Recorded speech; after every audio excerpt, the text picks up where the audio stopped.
मुझे ऐसा लगता है कि इस केस को अब एक दोहरा रूप देने की कोशिश की जा रही है, पूरी तरीके से उसको बदल कर। प्रेम प्रसंग का जो मामला है वो बहुत ही निजी मामला है, और जो हत्या और जो रेप का केस है वो एक बहुत अलग मामला है। तो मुझे ऐसा लगता है कि ये एक बेवजह बस उनके ऊपर एक प्रेशर डालने के लिए इस केस को एक अलग मोड़ देने के लिए ये चीज़ की जा रही है। लेकिन अब तो मीडिया भी दूसरे तरीके से दिखा रहा है इन खबरों को। देखिए, मीडिया क्या दिखा रहा है और सच्चाई क्या है, उसमें एक बहुत बड़ा गैप है। अगर हमको सच में ये जानना है कि क्या ज़मीनी तौर पर हो रहा है, तो मुझे ऐसा लगता है कि उस परिवार के साथ हमें अभी खड़ा होना चाहिए, उनकी आवाज़ सुननी चाहिए, और उनकी जो आवाज़ है, उनका जो वक्तव्य है वो हमें पहुंचाना चाहिए। और मुझे लगता है कि मीडिया की एक बहुत बड़ी जिम्मेदारी है कि जो सच्चाई है हम उस चीज़ को आगे लेके आए, रैदर देन ये जो बातें हो रही हैं प्रेम प्रसंग की, या जो लेटर्स लिखे जा रहे हैं, और ये जो लेटर्स लिखे भी जा रहे हैं जेल से, ये बाहर आ कैसे रहे हैं, ये भी हमारा एक बहुत बड़ा सवाल है। लेकिन कहने का प्रशासन तो कह रहा है ना अभी भी कि गैंग रेप नहीं हुआ है। देखिए, प्रशासन क्या कहता है इस पे तो हम नहीं जाएंगे ना, हम मेडिकल रिपोर्ट पे जाएंगे, हम पूरे जो हमारा जो एक लीगल प्रोसेस है हम उसको फॉलो करेंगे और उसके प्रोसेस से जाएंगे। प्रशासन क्या बोल रहा है या कोई और व्यक्ति क्या बोल रहा है या मीडिया क्या बोल रहा है, ये कोई इस तरीके से हम इस चीज़ को नहीं देख सकते। लेकिन अब तो आरोपियों के पक्ष में वहाँ पर पंचायतें भी हो रही हैं, उसको कैसे देख रहे हैं? कहा जा रहा, पुलिस तो कह रही है कि धारा 144 है, अगर पीड़ित परिवार से कोई मिलने जाता तो उन्हें मिलने नहीं दिया जाता, लेकिन वहाँ तो हजारों लोग इकट्ठा हो रहे हैं आरोपियों के पक्ष में। देखिए, सबसे बड़ी बात तो यही है ना कि आज हम ऐसी जगह पे खड़े हैं जहाँ पे आरोपी पक्ष के लिए इतनी ज़्यादा लोग खड़े हैं, और जो कि भुगतभोगी हैं, जो कि जिनकी की बेटी की जान गई है, उनको घर में बंदी बना के रखा गया है। तो आज हम वहीं खड़े हैं, और आज शायद हम इतने सारे लोग आज यहाँ पे इसलिए भी हैं कि ऐसा क्यों हो रहा है। अगर सच में उन्होंने नहीं किया है, अगर सच में उन्होंने कोई रेप नहीं किया, उनकी कोई गलती नहीं है, तो फिर उनको कानून पे भरोसा रखना चाहिए, उनको पूरा प्रोसेस पे भरोसा रखना चाहिए। और अगर सच में वो उनको लगता है कि हाँ हम लोग बेकसूर हैं, तो वो बेकसूर ठहराए जाएंगे। तो इतना ये जो डर है उनके अंदर, जो आप सवाल मुझसे कर रहे हैं ना, उनके अंदर ये डर है जो उनको बाहर लाके खड़ा कर रही है कि नहीं हमारा कुछ कसूर नहीं है। लेकिन सरकार यही तो कह रही है कि हाथरस मामले को तो तेजी से उठाया जा रहा है, लेकिन राजस्थान में या छत्तीसगढ़ में जो रेप हो रहे हैं, झारखंड में हो रहे हैं, वहाँ पर तो कोई आवाज़ नहीं उठा। देखिए, मुझे नहीं लगता है कि कोई केस को उठाया नहीं जा रहा है। शायद इस केस को बहुत ज़्यादा मैं बोलूँगी कि उनको फोकस दिया जा रहा है क्योंकि बहुत बर्बरतापूर्ण केस है। शायद यही एक रीज़न हो सकता है। मैं ये भी नहीं बोलूँगी कि वो जो केस है वो बर्बरतापूर्ण नहीं है, लेकिन हम सबको पता है कि कोई एक केस होता है जिसमें बहुत फोकस से काम किया जाता है एक टाइम पे, और जब वो धीरे धीरे बहुत समय बीतता जाता है तो सब उसको भूलते चले जाते हैं। लेकिन कई दिन हो गए इस मामले को, लेकिन अभी तक किसी ने ये जिम्मेदारी नहीं ली है कि उसका जो रात को अंतिम संस्कार किया गया वो किसके आदेश पे किया गया। देखिए, ये हमारा भी सबसे बड़ा सवाल है कि वो जो रात को अंतिम संस्कार किया गया बिना परिवार को बताए गए, वो क्यों किया गया। तो वो सवाल हमारा भी है, और हम वही सवाल सरकार से पूछना चाहते हैं कि ऐसी क्या बात थी कि आपने उस परिवार को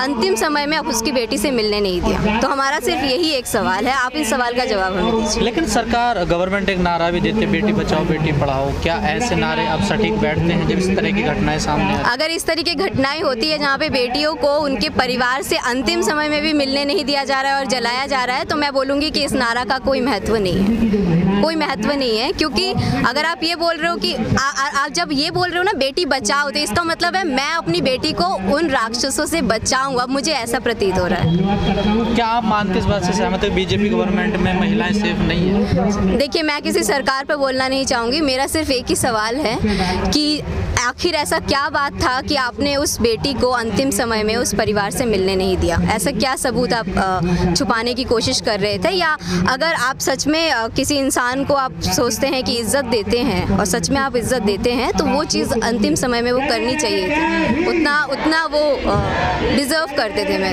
एक निर्भया दिल्ली में होता है, एक निर्भया हाथरस में होता है, दोनों में डिफरेंस क्या देख रहे हैं? मैं कहूँगी कि ये समय डिफरेंस का भी नहीं है, क्योंकि अगर आप डिफरेंस की बात करेंगे तो फिर से एक राजनीति खड़ी होगी।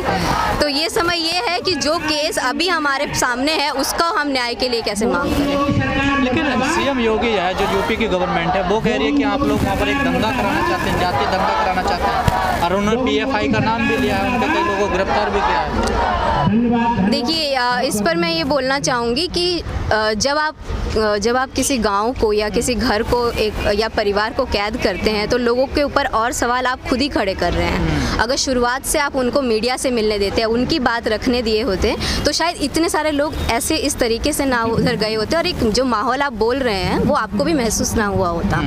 तो मैं ये बोलूँगी कि ये जो शब्द यूज़ किए जा रहे हैं, जो प्रयोग किए जा रहे हैं, ये भी इररिलेवेंट है इस संदर्भ में। अभी ये जो दंगा और ये जो पर्टिकुलर कुछ वर्ड्स यूज़ किए जा रहे हैं, और हम अभी भी देख रहे हैं कि बहुत ऐसे मतलब उन परिवार के से लोगों का मिलना अभी भी बहुत मुश्किल है। हम उस परिवार के लिए भी सोच रहे हैं कि वो अपना रोज़मर्रा की ज़िंदगी और रोज़मर्रा में कैसे फिर वो अपनी ज़िंदगी को जी पाएंगे। तो वो भी एक हमारा मेरा आखिरी सवाल आपसे, जिस प्रकार की वीडियो वायरल हो रही हैं, लोग कुछ धमकियाँ दे रहे हैं पीड़ित परिवार को, क्या आपको लगता है पीड़ित परिवार वहाँ पर सेफ है?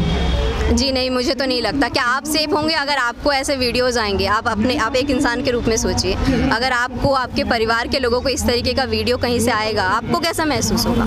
मतलब अगर मैं दिल्ली में एक शहर में रह के भी उसको सेफ महसूस नहीं कर पा रही हूँ, तो वो जो इतने डोमिनेंट जगह पे रह रहे हैं जहाँ पे सिर्फ उन्हीं का एक घर है, वो कैसे सेफ महसूस कर पा रहे हो? तो मुझे ऐसा लगता है कि ये सवाल हम दूसरों से पूछे उससे पहले हमें खुद से पूछना पड़ेगा। सवाल खड़े हो रहे हैं, अगर कंगना को सिक्योरिटी मिल सकती है तो इसको क्यों नहीं मिल सकती? पीड़ित परिवार कंगना तो धमकी भी दी जा रही है। कंगना को सिक्योरिटी क्यों मिल रही है और हमें क्यों नहीं मिल रही है? मैं आपको दोबारा से वहाँ खींचना चाहूँगी कि हम अभी सिर्फ उनके न्याय की बात करें। सवाल है ना, अगर कंगना को सिक्योरिटी मिल सकती है तो इस पीड़ित परिवार को क्यों नहीं मिल सकती? बिल्कुल, सरकार इस पे ध्यान दे। बिल्कुल बिल्कुल बिल्कुल। और शायद इसीलिए हम कह रहे हैं कि अगर सरकार उनको इतना दे सकती है, इसका मतलब वो प्रोविजन में है, तो फिर हमारे उनको क्यों नहीं मिल सकती? एक दलित परिवार में एक दलित लड़की को क्यों नहीं मिल सकती है? सवाल हमारा भी वही है, और आप जिनसे पूछ रहे हैं हम उन्हीं से पूछ रहे हैं, और हम ये प्रतीक्षा कर रहे हैं कि वो हमारे सवालों का जवाब दें। मैडम, मोदी साहब ने बात कही थी कि मेरे दलित भाइयों को मत मारो, चाहे मुझे शूट कर दो, लेकिन दलित युवती की लाश ट्रक में जला दी जाती है, तो दलितों को कैसे देखते हैं?